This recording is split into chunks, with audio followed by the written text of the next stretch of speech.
Hello everybody, welcome back. My name is Ankit Jain. I'm an English teacher.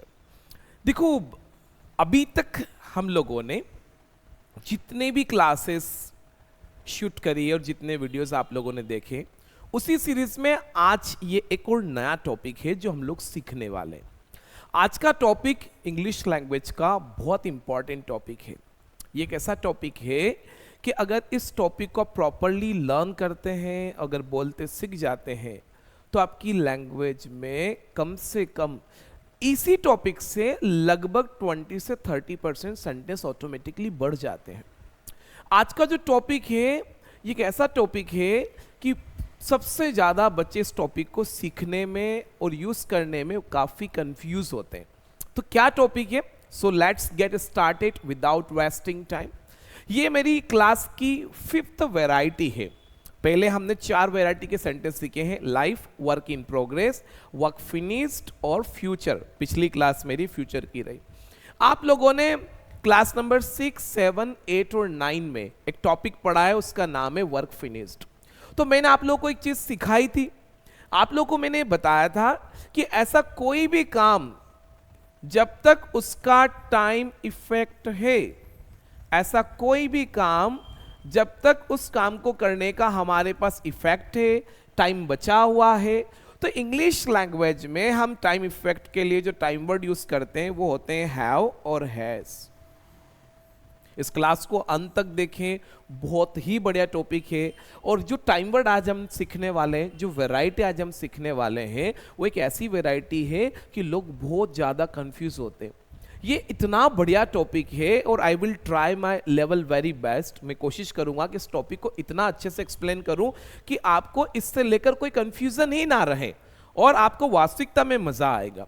तो आप लोगों ने क्या सीखा है कि जब तक किसी काम को करने का हमारे ऊपर टाइम इफेक्ट है, हमारे पास टाइम इफेक्ट है, तो यूजुअली वो सेंटेंस हम लोग डन में बनाते हैं और उस केस में हमारे टाइम वर्ड हैव और हैज होते हैं।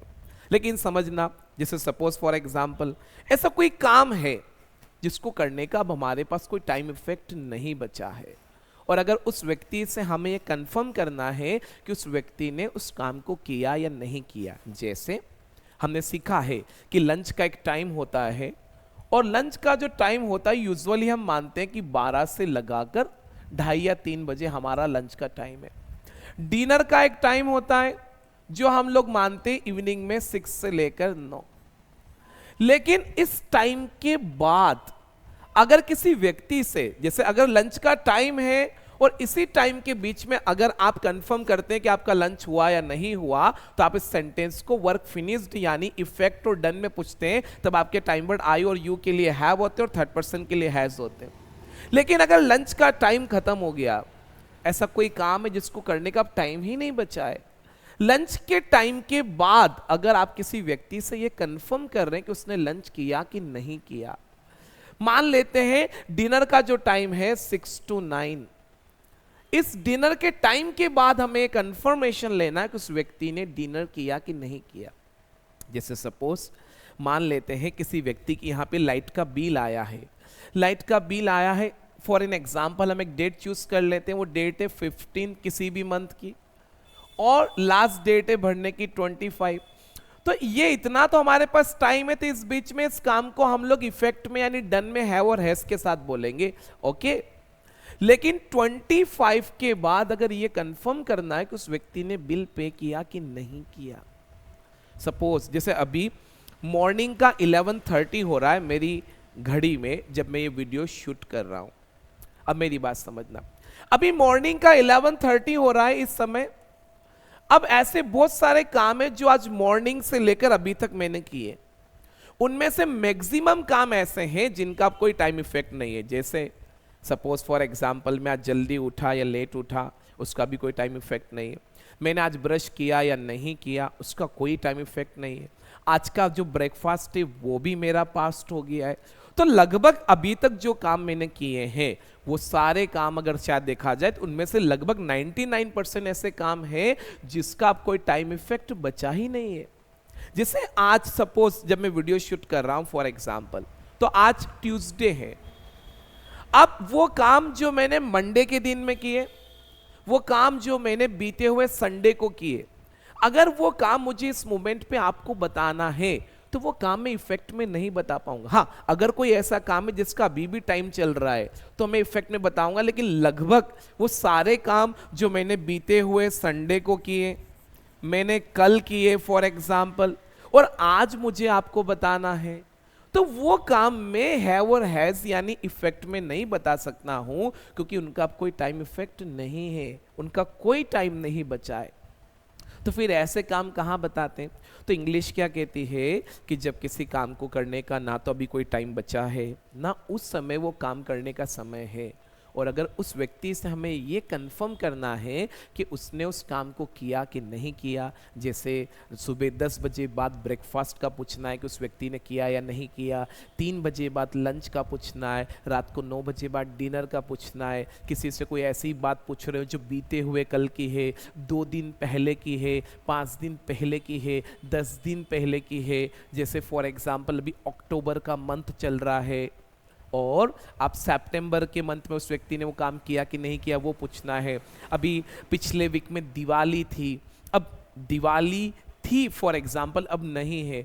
अब दिवाली से लेकर अगर आप मुझसे कोई काम कंफर्म करना चाहते हो कि मैंने दिवाली पे फटाके फोड़े या नहीं फोड़े, मैंने लक्ष्मी पूजन करी या नहीं करी, मैं दोस्तों के घर गया या नहीं गया, तो अब उन काम को करने का कोई टाइम इफेक्ट नहीं है।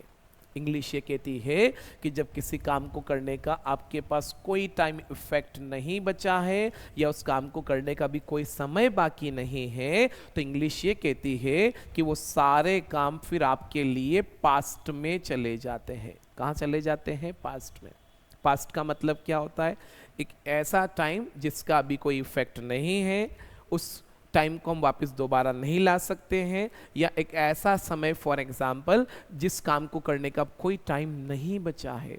तो ऐसे क्वेश्चन या ऐसे काम कंफर्म अगर हमें करना है जिसका अभी कोई टाइम इफेक्ट नहीं है, जैसे कोई बच्चा है, उसका स्कूल की अगर बात करें, उसका स्कूल जाने का टाइम है मॉर्निंग में 7:30 और आने का टाइम है नून में 2 o'clock। अब दिन में 2 बजे बाद अगर आप उससे पूछते हैं कि आज स्कूल गए या कि नहीं गए, तो ये सेंटेंस आपको पास्ट में ही पूछना पड़ेगा। मैंने किसी व्यक्ति को ये बता रखा है कि मैं एवरी मंडे फास्ट करता हूँ, अब वो व्यक्ति मुझे ट्यूसडे के दिन कंफर्म कर रहा है कि मैंने मंडे को फास्ट किया कि नहीं किया, तो ये क्वेश्चन हमें पास्ट में ही बनाना पड़ते हैं। मैंने किसी व्यक्ति को सैटरडे के दिन बोला था कि मैं संडे के दिन है ना इंदौर जाऊंगा फॉर एग्जाम्पल, लेकिन वो व्यक्ति मुझे मंडे के दिन मिला है, ट्यूसडे के दिन मिला है, अब उसको मुझसे पूछना है कि मैं संडे को इंदौर गया कि नहीं गया, तो ये क्वेश्चन उस व्यक्ति को मुझसे पास्ट में ही पूछना पड़ेगा, उसका कोई इफेक्ट नहीं है। तो जब इंग्लिश लैंग्वेज में पास्ट की बात होती है, तो जब भी पास्ट का क्वेश्चन हम लोग बनाते हैं तो इंग्लिश लैंग्वेज में पास्ट का जो टाइम वर्ड होता है उसका नाम होता है डीड, DID। ये इंग्लिश लैंग्वेज में पास्ट का टाइम वर्ड होता है, डीड बोलते हैं इसे आप। मैं रिपीट करता हूँ, DID लिखा है मैंने बोर्ड पे फॉर एग्जाम्पल, ये इंग्लिश में पास्ट का टाइम वर्ड है। जब भी पास्ट के क्वेश्चन बनते हैं वो डीड से बनते हैं। आप मुझसे पूछ रहे हो तो मैं आप लोगों के लिए यूं हूं, इसलिए मैंने यूं लगा दिया। रही बात काम की, तो काम को हम पहले दिन से एक्शन बोलते आ रहे हैं, तो मैंने यहां पे एक्शन लिख दिया। अब ये सीधा सा क्वेश्चन बना है, मैं पढ़ता हूं। क्वेश्चन है did you action, I repeat, did you action. जब भी किसी व्यक्ति से पास्ट का कोई क्वेश्चन आपको कंफर्म करना है, पास्ट क्या होता है पहले वो समझना है, एक ऐसा टाइम जिसका भी इफेक्ट नहीं है। तब ऐसे क्वेश्चन आप जब पूछते हैं, वो काम कंफर्म करते हैं कि उस व्यक्ति ने किया या नहीं किया, तब आपका क्वेश्चन कैसे बनेगा? डिड से बनेगा। जैसे क्वेश्चन बनाते हैं इस मोमेंट पे, आज की ही अगर बात करूं फॉर एग्जाम्पल, तो अभी 11:36 हो रहा है मेरी वॉच में। अब आपको ये पूछना है कि मैंने आज ब्रेकफास्ट किया कि नहीं किया। तो इंग्लिश लैंग्वेज में आपने सीखा है ब्रेकफास्ट करना, टेक ब्रेकफास्ट होता है। अब अगर आपको मुझे पूछना है कि सर क्या आपने आज ब्रेकफास्ट किया था, तो आपका क्वेश्चन कैसे बनेगा? Did you take breakfast. मैं एक चीज आपको सिखाना चाह रहा हूं, ट्रांसलेशन की बजाय सिचुएशन पे फोकस करिए कि बात कहाँ की है। ये मेरी क्लास का 5th वैरायटी का सेंटेंस है और मैं सिचुएशन बेस्ड पढ़ा रहा हूं, ना कि ट्रांसलेशन बेस्ड। ओके, तो आपको सिचुएशन पकड़ना कि सिचुएशन क्या है, मैं इस व्यक्ति से क्या पूछ रहा हूं, आई बात समझ में? तो आपके लिए लैंग्वेज सीखना बहुत ईजियर हो जाएगा। तो क्या पूछोगे? Did you take breakfast? जैसे कल का डिनर, आज का नहीं, आज का तो अभी लंच भी बाकी है, डिनर भी बाकी है। हाँ, अगर मैं आज लंच करूंगा या नहीं करूंगा, आज डिनर करूंगा या नहीं करूंगा, ये क्वेश्चन अगर पूछना है, क्योंकि अभी आज का दिन बाकी है, तो आप ये क्वेश्चन फ्यूचर में पूछेंगे, जो हमने लास्ट क्लास में पढ़ा कि will you take lunch, will you take dinner. लेकिन कल दिन का लंच बोलूं या कल का डिनर बोलूं, जिसका भी कोई टाइम इफेक्ट नहीं है, हमारे लिए पास्ट में है, तो आप ऐसे पूछोगे कि did you take lunch yesterday? क्या सर आपने कल डिनर किया था? Did you take dinner yesterday? आप ऐसे पूछेंगे मुझसे। जैसे इंग्लिश लैंग्वेज में उठना आपके लिए बनता है गेट अप। गेट अप का मतलब उठना होता है। अब देखो, ऐसा तो आप पूछोगे नहीं कि सर आज आप उठे क्या? उठे तभी आपके सामने है। तो दो क्वेश्चन यहां पूछ सकते हो, या तो आप ऐसा पूछ सकते हो कि सर आज आप जल्दी उठे क्या, या ये पूछ सकते हो कि सर आज आप लेट उठे थे क्या। जल्दी उठना बनेगा गेट अप अर्ली, और लेट उठना बनता है गेट अप लेट। तो ऐसे बनेगा sir did you get up early today? Sir आज आप लेट उठे थे क्या? Did you get up late today? ऐसे बनेगा। जैसे आपको मुझसे पूछना है क्या सर आपने आज ब्रश किया, तो आज का ब्रश तो पास्ट हो गया है, तो एक्शन बनेगा ब्रश द टीथ। तो क्वेश्चन ऐसे बनाएंगे हम कि did you brush the teeth today? आप मुझसे पूछ रहे कि सर क्या आप कल कॉलेज गए थे, कल आप टेंपल गए थे? अगर किसी ऐसे व्यक्ति से पूछ रहे हो जो एक कॉलेज स्टूडेंट है, तो आपका ऐसा क्वेश्चन बनेगा कि did you go to college yesterday? yesterday, today, tomorrow, if you have to mention in question, अगर आपको क्वेश्चन में मेंशन करना है तो जनरली लास्ट में मेंशन करेंगे, फर्स्ट में नहीं, बिगिनिंग में नहीं करना है, लास्ट में मेंशन करना है। Okay, keep this thing in mind, इस चीज को माइंड में रखें। ओके, तो हमें लास्ट में पूछना है कि सर आप कल कॉलेज गए थे क्या। सपोज मैंने किसी व्यक्ति को ये बता रखा है कि generally I keep fast on Monday, मैं मंडे को फास्ट करता हूं, ये मैं बता रहा हूं, तो मैं लाइफ में बता रहा हूं, क्योंकि मंडे को करता हूं मतलब हर मंडे में फास्ट करता हूं, तो I keep fast on Monday. Today it is Tuesday, आज ट्यूसडे है। ट्यूसडे के दिन आप पूछ रहे हो कि सर क्या आपने कल फास्ट किया था। अब फास्ट करना क्या होता है ये आप सीखिए। फास्ट करने के लिए एक्शन है कीप फास्ट। कीप क्यों लगाया? कीप का मतलब रखना होता है। हम फास्ट करते नहीं, हम फास्ट को रखते हैं, इसलिए कीप लगाया। तो ऐसे बोलेंगे कि did you keep fast yesterday? आपने मुझसे पूछा कि सर क्या दिवाली पे आपने लक्ष्मी पूजन करी थी। लक्ष्मी पूजन एक धार्मिक चीज है, पूजन धार्मिक है। जितनी भी रिलीजियस एक्टिविटी होती है उन सबको करने की अगर बात करें, फॉर एग्जाम्पल, तो उन सबको करने के लिए हमारा एक्शन बनेगा परफॉर्म।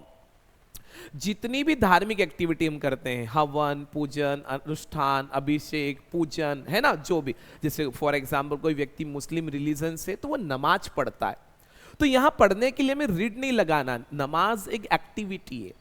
हिंदू रिलीजन में लोग अनुष्ठान करते हैं, फॉर एग्जाम्पल जैसे मैं जैन हूं तो हमारे इसमें भी बहुत सारी एक्टिविटी होती है। कितनी भी धार्मिक एक्टिविटी हो, किसी भी धर्म से रिलेटेड, सबको करना परफॉर्म होता है। तो क्या एक्शन बनेगा?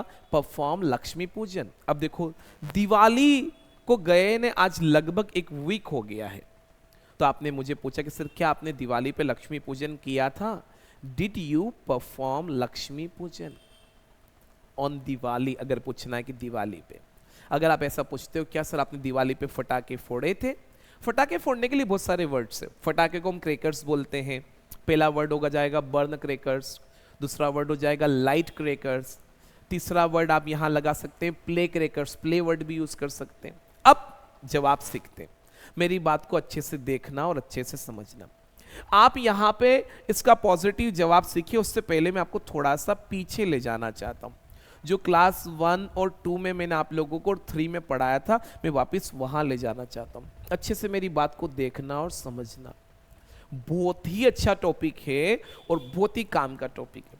जैसे आपको याद है इंग्लिश लैंग्वेज में जब वीडियो 1, 2 और 3 यानी क्लास 1 और 2, 3 में हमने लाइफ के बारे में पढ़ा, तो आप लाइफ का क्वेश्चन जब आप यू से कंफर्म करते तब आपका टाइम वर्ड बनता है डू यू और पीछे आता है एक्शन। इसका पॉजिटिव जवाब जब आप देते हैं तो आप बोलते हैं यस आई और पीछे लगाते हैं आप एक्शन। इसका नेगेटिव सेंटेंस जब आप बोलते तो आप बोलते हैं नो आई डू नॉट और आप पीछे लगाते हैं एक्शन। जब यही सेंटेंस आप थर्ड पर्सन के लिए बनाते हो लाइफ का, तो आप बोलते हैं डस, थर्ड पर्सन में 3 लोग हैं, ही, शी और इट, जो मैंने अपनी क्लास में रखे, और पीछे आता है एक्शन। किसी भी व्यक्ति को कोई भी डाउट है, विदाउट बीइंग हेजिटेटेड आप मुझे कॉल करिए नीचे दिए हुए नंबर पे। बस कॉल का समय का ध्यान रखना, दिन में 12 से 4, इवनिंग में 9 से 10 बजे के बीच में करें। अगर आपने कॉल किया और मैं नहीं उठा पाया तो मैं आपको कॉल बैक करूंगा, डोंट वरी, ओके। नेगेटिव बनाते हैं, नो, ही, शी, इट, आप इधर बोलेंगे डज नॉट, क्योंकि यहाँ टाइम वर्ड डज है। जैसे हम डज नॉट बोलते हैं तो एक्शन में से एस हट जाता है। कोई भी चीज सेंटेंस में एक बार आएगी, इस बात का ध्यान रखना, कभी भी कोई प्रॉब्लम। ये 2 एक्सरसाइज आपने क्लास 1, 2 और 3 में पढ़ा है। ये अगर अच्छा से क्लियर होगा तो ये आपको बहुत अच्छे से समझ में आएगा। मेरी बात को ध्यान से समझना। इंग्लिश लैंग्वेज में जब लाइफ का क्वेश्चन बनाते हैं तो आपका टाइम वर्ड रहता है डू। यही लाइफ का क्वेश्चन थर्ड पर्सन के लिए बनाते हैं तो रहता है डज। ऐसे ही पास्ट में आपका जो टाइम वर्ड है वो टाइम वर्ड क्या है, डीड। डीड पास्ट का टाइम वर्ड है। अब देखना, जब आपने डू का जवाब दिया तो आपने क्या लिखा, आई और एक्शन लिखा। ये एक ऐसा टाइम वर्ड है डू जो पॉजिटिव सेंटेंस में नहीं आता है। फिर जब आपने डस का जवाब दिया तो आपने यहाँ पे ही, शी, इट लिखा, और डस के जवाब से आपने एक्शन में क्या लगाया था, एस। ये वीडियो 3 यानी क्लास 3 में सीखा था। डू एक ऐसा टाइम वर्ड है जो पॉजिटिव सेंटेंस में नहीं आता है। डस भी एक ऐसा टाइम वर्ड है जो पॉजिटिव सेंटेंस में नहीं आता। अभी तक ये 2 टाइम वर्ड थे, आज ये तीसरा टाइम वर्ड आया जो बोर्ड पे लिखा, उसका नाम है डीड। ये भी एक ऐसा टाइम वर्ड है जो हम पॉजिटिव सेंटेंस में यूज नहीं करते। पूरी इंग्लिश में 3 ही टाइम वर्ड है, I repeat, do, does and did, जो पॉजिटिव सेंटेंस में यूज नहीं करते। पहले तो इस बात को गांठ बांध लीजिए, मेक इट अ पॉइंट। पर क्या होता है, जो चीज क्वेश्चन में है वो पॉजिटिव में भी होती है और नेगेटिव में भी होती है। इस बात को ध्यान रखना, कभी भी गलती नहीं होगी, रटना नहीं है। हमें लोग रटवाते हैं, पास्ट ऐसा कर लीजिए, कुछ नहीं है, सिंपल है। तो क्या होता है, तो मन हम टाइम वर्ड यूज नहीं कर रहे, मतलब टाइम वर्ड को हटा रहे हैं। तो उस केस में हम क्या करते हैं, हम देखते हैं टाइम वर्ड को कि टाइम वर्ड हटा रहे हैं, तो टाइम वर्ड के हटाने से हमें अगर कोई बदलाव करना है तो हम एक्शन के साथ करते हैं। एक्शन में हम क्या बदलाव करते हैं जो हमें टाइम वर्ड में दिख रहा है। अगर टाइम वर्ड में कुछ नहीं चेंजेस है तो हम एक्शन में कुछ नहीं करते, ऐसे ही रख देते। जैसे ये डू है तो डू में कोई चेंजेस नहीं है, डू सिंपल सा वर्ड है फॉर एग्जाम्पल, तो हमने सादा सिंपल सा एक्शन रख दिया। लेकिन यहां हमने डज हटाया, तो जब डज हटाया तो हमने एक्शन में लगाया एस या एस, क्योंकि इस टाइम वर्ड में लगा हुआ है। जो चेंजेस टाइम वर्ड में है वो चेंजेस एक्शन के साथ करना है। किस केस में, जहां टाइम वर्ड पॉजिटिव सेंटेंस में नहीं आते हैं। तो ऐसे पूरी इंग्लिश में 3 ही है, डू, डज और डीड। डू और डज लाइफ के हैं और डीड कहां का है, पास्ट का। दैट्स इट, इससे ज्यादा कुछ नहीं है। अब मेरी बात समझना, अब हम डीड का जवाब देने वाले हैं। जब डीड का जवाब देने वाले हैं तो हम देखेंगे यहां पे कि हमें जवाब में एक तो डीड यूज नहीं करना, क्योंकि डीड पॉजिटिव सेंटेंस में नहीं आता है। इस बात का ध्यान रखिए, जैसे डू डज नहीं आते ऐसे डीड भी नहीं आता, ये भी एक ऐसा टाइम वर्ड। लेकिन हमने क्या सीखा है, हमने ये सीखा है कि अगर हम टाइम वर्ड पॉजिटिव सेंटेंस में यूज नहीं कर रहे हैं तो उनके हटाने से अगर जो चेंजेस यानी बदलाव करना है वो एक्शन के साथ करेंगे। अभी फिलहाल मैं प्लेन एक्शन लिख देता हूं, जो बदलाव मुझे करना होगा वो मैं प्लस करके यहां लिख दूंगा। एक्शन में वो बदलाव होता है जो बदलाव आपको टाइम वर्ड में दिख रहा है। वैसे पूरी इंग्लिश में एक्शन में चेंजेस टाइम वर्ड के कारण ही होते हैं। एमिसार आ जाते हैं तो आईएनजी आ जाता है, हैव और हैज आ जाता है तो एक्शन का थर्ड फॉर्म बन जाता है। तो ये टाइम वर्ड के कारण है, ये चीज ध्यान रखना। अब हमें यहां देखना है कि इसमें क्या बदलाव होगा, तो मेरी बात समझना, अच्छे से देखना और अच्छे से टॉपिक को समझना ध्यान से।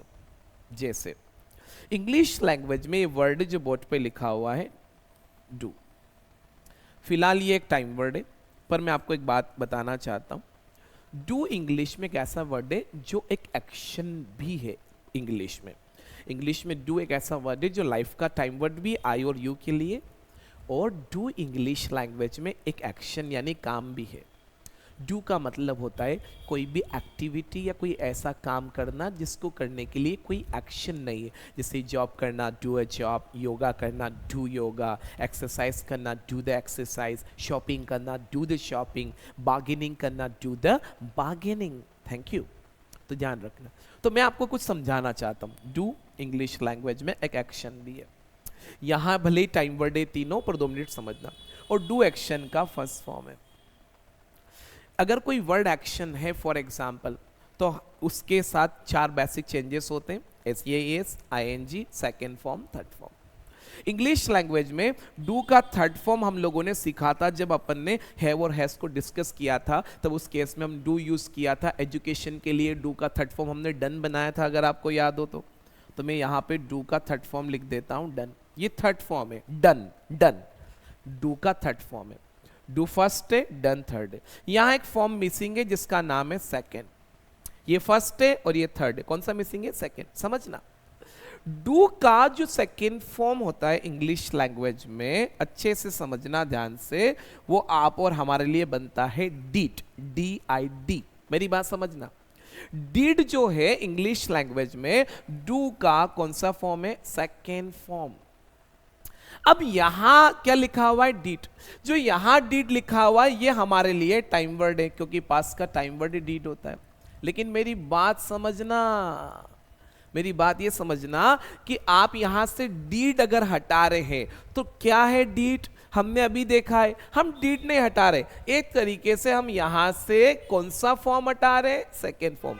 समझना मेरी बात, हम डीड नहीं हटा रहे, सेकेंड फॉर्म हटा रहे, क्योंकि डीड ही कौन सा फॉर्म है? सेकेंड। डीड भले ही टाइम वर्ड है यहां पे, लेकिन डीड कौन सा फॉर्म है? Second form. जो हटा रहे हैं वो किसके साथ लगाना है? एक्शन में। जैसे यहां एस, ये हटाया, किसके साथ लगाया? एक्शन में। Got my point? तो ये चीज ध्यान रखना। ओके, प्लीज प्रैक्टिस जरूर करेंगे, अच्छे से समझेंगे, कॉन्सेप्ट क्लियर होंगे तो मजा आएगा। ये चीज ध्यान रखना। ओके, कॉन्सेप्ट क्लियर होने पे बहुत मजा आता है। तो आप डीड नहीं हटा रहे हो, असल में आप हटा रहे हैं एक एक्शन का सेकेंड फॉर्म। जो हटा रहे हो किसके साथ लगाना है? एक्शन के साथ। इक्वेशन जैसे मैथ्स में बैलेंस होती है ना, ऐसे इंग्लिश में भी है। Question positive negative, question positive negative, that's it. तब हमें क्या करना है कि डीड हटाना है, मतलब हम डीड नहीं हटा रहे, हम एक्शन का सेकेंड फॉर्म हटा रहे, क्योंकि डीड कौन सा फॉर्म है? Second form. तो जो हटा रहे हैं वो किसके साथ लगाना है? एक्शन के साथ। तो हमने क्या किया, यहां पे जवाब देते समय एक्शन का कौन सा फॉर्म बना दिया? Second form. तो पास्ट का जब भी सेंटेंस पॉजिटिव बोलते हैं तो आपने बहुत लोगों के मुंह से सुना होगा। बहुत लोग हैं जो इंडिया में इंग्लिश पढ़ा रहे हैं, बहुत अच्छा पढ़ाते हैं, there is no doubt at all, but मैं I want to make it clear कि सेकेंड फॉर्म क्यों आता है। लोग रटते हैं पास्ट मतलब सेकेंड फॉर्म, नहीं, बिल्कुल नहीं। ओनली पॉजिटिव सेंटेंस में सेकेंड फॉर्म आता। क्वेश्चन में क्यों नहीं आता सेकेंड फॉर्म? इसलिए नहीं आता कि डीड लिखा हुआ है ना, दो चीज एक साथ थोड़ी आएगी। जैसे यहाँ पे जब डस्ट था तो हमने SES थोड़ी लगाया, ऐसे ही जब यहाँ डीड है तो क्वेश्चन में सेकेंड फॉर्म नहीं आएगा, क्योंकि वो ऑलरेडी है ना। जवाब में क्यों सेकेंड फॉर्म आया? समझ में आया?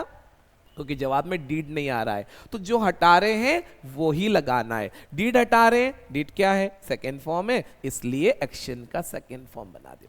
अब नेगेटिव बना लेते हैं, फिर उसके बाद कुछ सेंटेंस के साथ प्रैक्टिस करेंगे हम लोग। आई बोलेंगे। अब देखो नेगेटिव बनाना है। क्या टाइम वर्ड है? डू, डू में नॉट लगाया।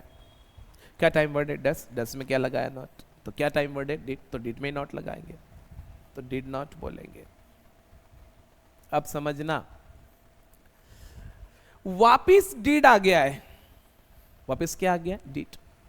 क्वेश्चन में जब डिड था तो ओनली क्या लिखा? एक्शन। नेगेटिव में वापस डीड आ गया। जो चीज आ गई है वो दो बार तो लगेगी नहीं, तो जब वापस डीड आ गया तब आप ओनली यहां पे क्या लगाएंगे? एक्शन। अब इसका सेकेंड फॉर्म मत लगा देना। यहां पॉजिटिव में डीड नहीं आया इसलिए हमने एक्शन का सेकेंड फॉर्म किया है, ठीक है। लेकिन नेगेटिव में वापस डीड आ गया ना, तो डीड के साथ नॉट आ गया है, तो फिर ओनली क्या आएगा? एक्शन। क्योंकि एक चीज एक ही बार आएगी, दो बार नहीं। मेरी बात समझ में आ रही है आप लोगों को? तो प्लीज, अच्छा आप प्लीज वीडियो देखने के बाद कमेंट जरूर करें, उसे लाइक भी करें, शेयर करें फॉर एग्जाम्पल, क्योंकि ज़्यादा लोग तक ये तभी पहुंच पाएगा जब आप इसे शेयर करेंगे। आप शेयर कैसे कर सकते हैं? अपने व्हाट्सएप के स्टेटस पे लगाइए ताकि ज़्यादातर लोगों को ये वीडियो देखने को मिले। ये मेरी आप लोगों से छोटी सी रिक्वेस्ट है, तभी मैं शायद मैक्सिमम लोगों तक पहुंच पाऊंगा, या ये वीडियो मैक्सिमम लोगों तक, या ये मेथड मैक्सिमम लोगों तक पहुंच पाएगा। ये मेरी आपसे रिक्वेस्ट है।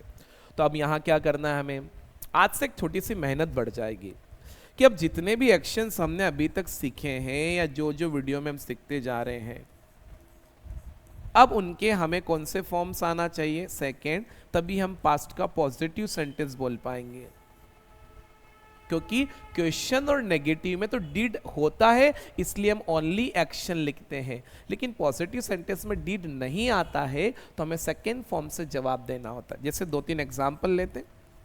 पहला एक्शन टेक,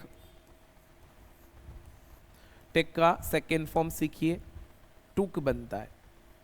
क्या बनता है? टूक। और थर्ड फॉर्म सीखिए तो टेकन बनता है। ये टेक के तीनों फॉर्म। कुछ लोग ईट भी लगाते हैं तो कोई प्रॉब्लम नहीं, ईट यानी खाना होता है। ईट का सेकेंड फॉर्म याद करना बहुत आसान है, कुछ मत करो। इस ईट का सेकेंड फॉर्म याद करना ना, इस ई को पीछे भेज दो तो आप इसका सेकेंड फॉर्म इजीली याद कर पाएंगे। ये ईट का सेकेंड फॉर्म, इसका प्रोनाउंसिएशन है एट, ATE। और ईट का थर्ड फॉर्म है ईटन। अच्छा, एक बात और बता देता हूँ, जो सेकेंड और थर्ड फॉर्म होते हैं इंग्लिश में, वो बहुत ईजी याद करना। लगभग 80% से ज्यादा जो एक्शंस है इंग्लिश में, वो रेगुलर एक्शंस है। रेगुलर एक्शंस मतलब ऐसे एक्शंस है जिनका सेकेंड फॉर्म उनमें एक तो डी या ईडी लगाने से ही बन जाता है। वो कैसे पता करेंगे तो धीरे धीरे हम लोग पता कर लेंगे। अब धीरे धीरे मैं भी सीख रहा हूँ कि मुझे कैसे कैसे क्लास को कैसे कैसे टॉपिक लेकर जाना है। अब ये मेरा 5th वैरायटी हो गया है, ये मेरा 5th वैरायटी है, समझना। अब हम कुछ एक्शंस के ऊपर भी वीडियोस बनाएंगे छोटे छोटे 8-8, 10-10 मिनट के, ताकि उसमें आपको वोकेबलरी भी मिले, एक्शंस के सेकेंड और थर्ड फॉर्म मिले, ताकि जो आपने सीखा है उसका प्रॉपर्ली यूज कर पाए। ओके, ये चीज ध्यान रखना। तो ईट का सेकेंड फॉर्म एट होता है और थर्ड फॉर्म ईटन होता है। टेक का सेकेंड फॉर्म टूक होता है। जिससे किसी व्यक्ति से आप मॉर्निंग में ब्रेकफास्ट के टाइम के बाद, दिन में लंच के टाइम के बाद और शाम को डिनर के टाइम पे एक बाद अगर ये पूछते हैं कि क्या आपने ब्रेकफास्ट, लंच या डिनर किया, तो क्वेश्चन बना था did you take breakfast, did you take lunch या डिड यू टेक डिनर। अब जब मैं जवाब दूंगा तो ऐसा बोलूंगा यस आई। टेक नहीं बोलेंगे। कौन सा फॉर्म लगाना है? सेकेंड। टेक का सेकेंड फॉर्म टुक। तो कैसे बोलेंगे? Yes I took dinner, yes I took breakfast, yes I took lunch. ये मैं उस मोमेंट की बात कर रहा हूं जब इसका टाइम इफेक्ट नहीं है, जब ये पास्ट में जा चुका है। नहीं किया तो बोलूंगा no I did not take breakfast, no I did not take lunch, no I did not take dinner. Positive में यस और नेगेटिव में नो तब लगाना है जब किसी व्यक्ति के क्वेश्चन का जवाब देना है। अपनी तरफ से पॉजिटिव बोलना है तो अपने नाम से बोले, अपनी तरफ से नेगेटिव बोलना है तो अपने नाम से बोले। पर्सन के नाम से सेंटेंस स्टार्ट होगा। ये चीज़ हमें ध्यान रखना है। जैसे सपोज फॉर एग्जांपल किसी व्यक्ति से अगर मैं ये पूछता हूँ कि क्या आपने दिवाली सेलिब्रेट किया था, ये क्वेश्चन मैं कब पूछ रहा हूँ? दिवाली के नेक्स्ट डे, दिवाली वाले दिन। मनाना सेलिब्रेट होता है, कोई भी फेस्टिवल या कोई भी ओकेजन को मनाना, जैसे birthday, Holi, Diwali, new year, है ना, कुछ भी। सेलिब्रेट का सेकेंड और थर्ड फॉर्म, सेलिब्रेट एक रेगुलर एक्शन है तो इसका सेकेंड और थर्ड फॉर्म दोनों डी लगाने से बन जाएगा। सेलिब्रेटेड, ये सेकेंड भी है और थर्ड भी है, दोनों है। अब अगर क्वेश्चन बनाए कि सर आपने दिवाली सेलिब्रेट किया था, डिड यू सेलिब्रेट दिवाली? मैंने बोला हाँ सर मनाया था मैंने। यस आई, सेलिब्रेट नहीं बोलेंगे, क्या बोलेंगे? Celebrated, second form. Yes I celebrated Diwali. नहीं किया था, नो आई डिड नॉट। अब डिड नॉट बोल दिया ना तो फर्स्ट फॉर्म ही बोलना है, डिड नॉट सेलिब्रेट दिवाली। क्या सर आपने लक्ष्मी पूजन करी थी? लक्ष्मी पूजन करना होता है परफॉर्म लक्ष्मी पूजन। कैसे बोलेंगे? डिड यू परफॉर्म लक्ष्मी पूजन? मैंने बोला हाँ सर। अब परफॉर्म का सेकेंड और थर्ड फॉर्म है परफॉर्म्ड, परफॉर्म्ड, इसमें DED से बनेगा फॉर एग्जाम्पल। ओके, तो ये बनेगा परफॉर्म्ड। तो क्या बोलेंगे? यस आई परफॉर्म्ड लक्ष्मी पूजन। नेगेटिव में परफॉर्म बोलेंगे, no I did not perform Lakshmi Pujan. जैसे सपोज मैं किसी व्यक्ति से ऐसा पूछ रहा हूं कि सर क्या आपने कल फास्ट किया था क्या? Did you keep fast yesterday? अब कीप का सेकेंड फॉर्म सीख लीजिए। कीप का सेकेंड और थर्ड दोनों फॉर्म वैसे सेम होता है और वो कैप्ट बनता है, KEPT, कैप्ट। तो कैसे बोलेंगे? यस आई कैप्ट फास्ट, नहीं किया था। No I did not keep fast. जैसे अभी मैंने विल का थर्ड पर्सन भी नहीं बताया है, बट मैंने हिंट दी थी कि विल का थर्ड पर्सन भी अब विल ही रहता है, ऐसे डिड के साथ भी यही लॉजिक है। आप थर्ड पर्सन के लिए भी पास्ट का क्वेश्चन बनाएंगे तो डिड से ही बनेगा। जब टाइम वर्ड चेंज नहीं हुआ है तो फिर आपको एक्सरसाइज में कोई बदलाव करने की जरूरत नहीं है, वहां भी पॉजिटिव सेकेंड फॉर्म से आएगा, नेगेटिव में डिड नॉट लिखेंगे और एक्शन आ जाएगा। मैं अगर ज़रूरत लगी तो मैं उसके ऊपर वीडियो बनाऊंगा। आप चाहते हैं कि मैं फ्यूचर का भी थर्ड पर्सन बनाऊं और पास्ट का भी बनाऊं तो आप कमेंट में मैसेज ड्रॉप करिए। आप चाहते हैं कि मैं लाइव क्लासेस के साथ आऊं यूट्यूब पे तो आप मुझे कमेंट में करिए कि yes sir I want a live class, तो मैं आई विल ट्राई, मैं जल्दी कोशिश करूंगा कि लाइव आऊं। ये मेरी आपसे रिक्वेस्ट है। अब आप क्या करें, जैसे जैसे फॉर एग्जांपल जो जो एक्शंस आपके साथ हैं, आप पास्ट की प्रैक्टिस कैसे करें। जैसे मैंने लास्ट वीडियो में फ्यूचर की प्रैक्टिस बताई थी, मैं आपको पास्ट की प्रैक्टिस बताता हूँ। जैसे मान लेते हैं फॉर एग्जांपल हमारा जो डे है मॉर्निंग से लगाकर इवनिंग तक, रात को सोने तक, जब आपका सोने का टाइम यानी आपका जब बेड टाइम होता है, उस समय जब आप बेड पे जाएं तो आप ये देखिए कि मैंने आज मॉर्निंग से लेकर अभी तक यानी अभी सोने के टाइम से पहले तक ऐसे कौन कौन से काम है जो आज मैंने किए। कोई एकाध काम ऐसा होगा जिसका उस समय टाइम इफेक्ट होगा तो वो आप हैव के साथ बना लेंगे अपने लिए और थर्ड पर्सन के लिए हैज। लेकिन अगर आप देखेंगे तो 99% काम जब आप सोते समय बेड पे रहेंगे तो सुबह से लेकर उस समय तक ऐसे 99% ऐसे काम होंगे जो कहाँ जा चुके होंगे, पास्ट में।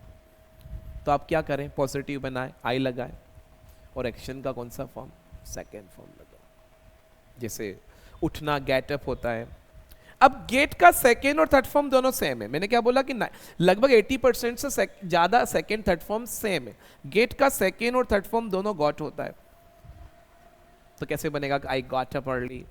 फिर मैंने ब्रश किया, ब्रश का सेकेंड फॉर्म ब्रश्ड होता है, आई ब्रश्ड माई टीथ। फिर मैंने चाय पी, चाय पीना टेक टी होता है, टेक का सेकेंड फॉर्म टुक होता है, आई टुक टी। फिर मैंने उसके बाद नहाया, नहाना टेक अ बाथ होता है, टेक का सेकेंड फॉर्म टुक होता है, आई टुक अ बाथ। फिर मैं रेडी हुआ, रेडी होना गेट रेडी होता है, गेट का सेकेंड फॉर्म गॉट होता है, आई गॉट रेडी। फिर फॉर एग्जाम्पल मैं टेम्पल गया, अब टेम्पल जाना बनता है गो टू टेम्पल, ये आपने सीखा है। गो का सेकेंड फॉर्म सीखिएगा, WENT होता है, वेंट बोलते हैं इसे, क्या बोलते हैं, वेंट, WENT, वेंट। ये गो का सेकेंड फॉर्म है। और गो का थर्ड फॉर्म क्या होता है, तो वो गॉन होता है, GONE, GONE, GONE। गो के तीनों फॉर्म है, गो, वेंट, गॉन। हमें सेकेंड चाहिए। क्या क्वेश्चन था, गो टू टेम्पल। तो क्वेश्चन कैसे बनाओगे अगर जरूरत है, जैसे आप मुझसे पूछ रहे हो मंदिर जाने का टाइम क्या है, सुबह से लगाकर 12 बजे तक, 12 के बाद अगर पूछना है तब कैसे पूछेंगे, did you go to temple today. मैंने बोला हाँ सर गया था ना, yes I went to temple today. नहीं गया था सर मैं, no I did not go to temple. Step by step follow करिए, सिस्टेमैटिकली चीजों को रखिए, अरेंज करिए। 5 वैरायटी के सेंटेंस मैंने पढ़ा दिए। मैं आपको एक बात बताता हूँ, इंग्लिश लैंग्वेज में ये जो 5 वैरायटी मैंने अभी तक पढ़ा दी है, I have taught you so far, I repeat, life, work in progress, work finished, future और पास्ट। ये 5 एक ऐसी वैरायटी है जिससे लगभग आप मोर देन 60% से ज्यादा सेंटेंस एवरीडे जो हमारी लैंग्वेज में यूज होते हैं वो 60-70% सेंटेंस इन्हीं 5 वैरायटी पे होते हैं, 60-70। एक चीज और बताता हूं मैं आपको इंग्लिश से लेकर, इंग्लिश लैंग्वेज 70% इंग्लिश अगर आपको बोलना है तो उसके लिए आपको इतनी सी इंग्लिश सीखना है जिससे आप 70% इंग्लिश बोल लेंगे, और 30% जो बची हुई इंग्लिश बोलना है उसके लिए आपको इतना सीखना है। ध्यान रखना, इतना सा सीखने से 70% बोल रहे हैं और इतना सीखने से 30% बोल रहे हैं। बट वो इतना कैसे सीखेंगे, जब आपका ये पोर्शन बहुत अच्छा, ये बेसिक है, अगर आपका बेसिक क्लियर है ना तो आपको आगे मेरे साथ सीखने में बहुत मजा आएगा, बहुत मजा आएगा। ओके, ये ध्यान रखना। अब कोशिश ये रहेगी कि बैक टू बैक वीडियो आए, या तो रेगुलर आए, एक दिन छोड़ के आए, जो भी जैसा शूट हो जाता है ऐसे आते रहेंगे। मैं प्रॉमिस नहीं कर सकता हूँ फॉर एग्जांपल, क्योंकि शेड्यूल थोड़ा टाइट है। तो ये मेरी आपसे रिक्वेस्ट है, मुझे लगता है आप मुझे कॉप अप करेंगे। तो आज का वीडियो बहुत ही शानदार है, बहुत ही अच्छी क्लास रही है। अब आप थोड़ा सा क्या करें, गूगल करें, जो एक्शंस हैं उनके सेकेंड फॉर्म लर्न करें, और आप पास्ट की प्रैक्टिस करते जाएं, सेंटेंस बनाते जाएं। आपका सेंटेंस फ्रेमिंग कैसे होगा वो मैंने बहुत अच्छे से क्लियर किया है। आई होप मज़ा आया होगा, वीडियो बहुत ही अच्छा लगा होगा, क्लास भी आपको पसंद आई होगी। आप मुझे प्लीज़ इस चैनल को लोगों के साथ शेयर भी करें, वीडियो को लाइक करें, कमेंट करें, शेयर करें, ताकि मुझे इस तरह का अगर सपोर्ट मिलता है तब शायद मैं और अच्छे से अच्छे कंटेंट के साथ आऊँगा, अच्छे से अच्छे टॉपिक पे वीडियोस, और ईजियर वे में कोशिश रहेगी कि मैं आपको ये लैंग्वेज पढ़ाऊँ फॉर एग्जांपल। तो प्लीज़ आज के लिए इतना ही। Thank you so much and it's always nice meeting all of you. मुझे बहुत अच्छा लगता है कि आप मेरे ये वीडियोस देखते हैं, और thank you for watching the kind of love you are showing, for example, that's unimaginable for example। तो प्लीज़ मुझे बहुत अच्छा लगता है कि आप लोग मुझे अच्छा सपोर्ट कर रहे हैं और ये वीडियोस देख भी रहे, ठीक ठाक चल रहा है। It will take some time, I know. Thank you for watching. See you in next video with a new topic. Thank you, stay connected.